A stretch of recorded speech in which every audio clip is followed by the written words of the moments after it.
Nagpakawala ng mga puting kalapati ang mga taga-AFP, PNP, Philippine Coast Guard at provincial government na simbolo ng deklarasyong unang insurgency-free province sa Bicol ang Catanduanes.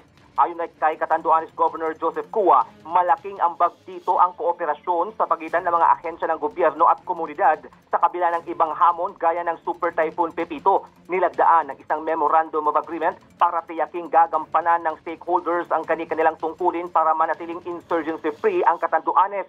Bukod sa makakamit ang pangmatagalang kapayapaan at seguridad sa Catanduanes, una nang tiniyak ni Army Major General Noe Alberto Peñafiel, Commanding General ng 9th Infantry Division, na sumusunod sa chain of command ang mga sundalo sa Bicol Region. Tugon ito ng opisyal sa panawagan ni dating Pangulong Duterte sa militar na iwasto ang umano'y fractured governance ni Pangulong Marcos Jr.